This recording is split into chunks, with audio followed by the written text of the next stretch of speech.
Nice block there by Lehman. Cup still going. He's up to the 25. And now he's hit and hit hard about the 27-yard line. Bruiser Kennard made the tackle. We interrupt this broadcast and bring you this important bulletin from the United Press. Flash, Washington. The White House announces Japanese attack on Pearl Harbor. This is CBS in America calling Honolulu. Go ahead, Honolulu.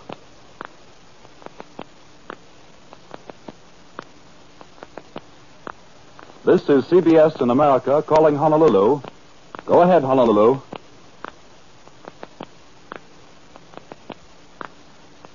Go ahead, Honolulu.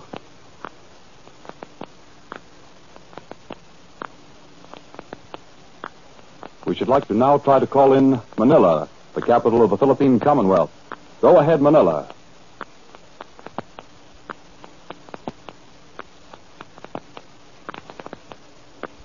This is CBS in America calling Manila. Go ahead.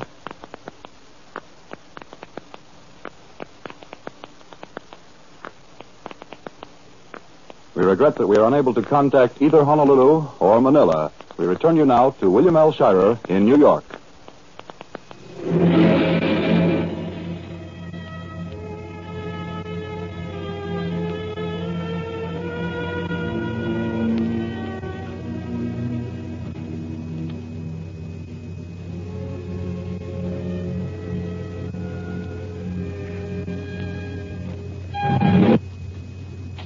Here is a flash just received in our newsroom. Dateline, Washington. United States Army transport carrying lumber was torpedoed 1,300 miles west of San Francisco. Details on this news and other news that has been coming in on the Far East situation will be given to you at approximately 3:35 during the intermission of the New York Philharmonic concert. We return you now to the New York Philharmonic Orchestra.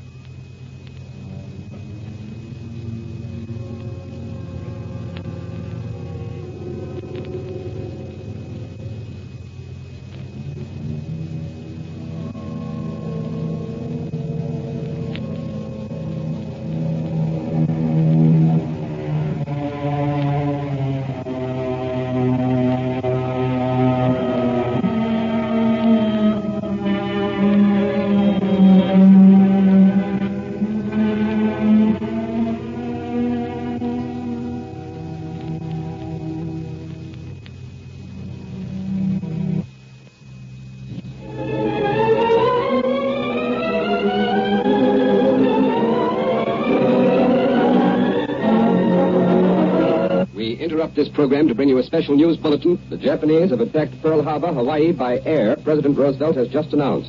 The attack also was made on all naval and military activities on the principal island of Oahu.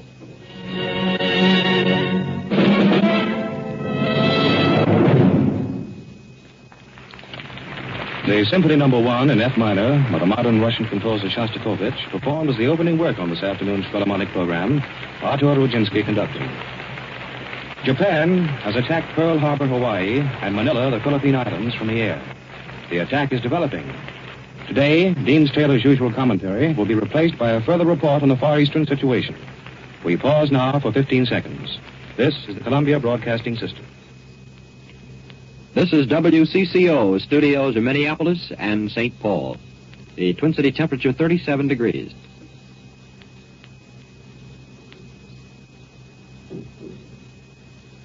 This is John Daly speaking from the CBS newsroom in New York. Here is the Far East situation as reported to this moment.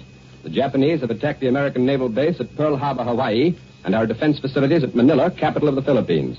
The first disclosure of this news was made by Presidential Secretary Stephen Early by telephone at approximately 2:25 in Washington. I read the text of this historic announcement at a little after 2:30.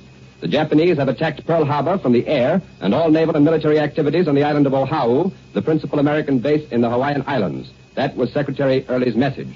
Short while later, he dictated another message. A second air attack has been reported. This one has been made on the Army and Navy bases in Manila. And here's a last-minute Associated Press flash from Honolulu. A naval engagement is in progress off Honolulu with at least one black enemy aircraft carrier in action against the Pearl Harbor defenses. Secretary Early informed all correspondents and then rushed to the White House to be with President Roosevelt. As the announcement was made, the two Japanese envoys, Ambassador Nomura and Special Emissary Kurosu, were at the State Department. Columbia's correspondent in London, Bob Trout, heard the news for the first time from our report from New York. Up to that moment, or very shortly before then, the British capital had not been informed of the Japanese attack on the Hawaiian Islands and on Manila. In view of Prime Minister Churchill's recent pledge that a British declaration of war on Japan would follow almost immediately upon the outbreak of war between Japan and the United States, a British announcement is expected soon. Columbia's correspondent, Ford Wilkins, was put on the air in CBS's regular 2:30 news program on Sunday afternoon from Manila. He was cut off the air suddenly while he was talking about air raid shelters, possibly because of censorship. In communication with Columbia's radio station, KGMD in Honolulu, we heard here in New York that the Pearl Harbor base had been attacked and anti-aircraft fire was heard. A telephone message to the United Press from Fort Schaefer in Hawaii said that 50 planes attacked the island of Oahu. The planes were officially described so far as unidentified in these messages, although later reports that have come in from the press associations definitely identify at least 2 of these planes as carrying the emblem of the rising sun, the emblem of Japan.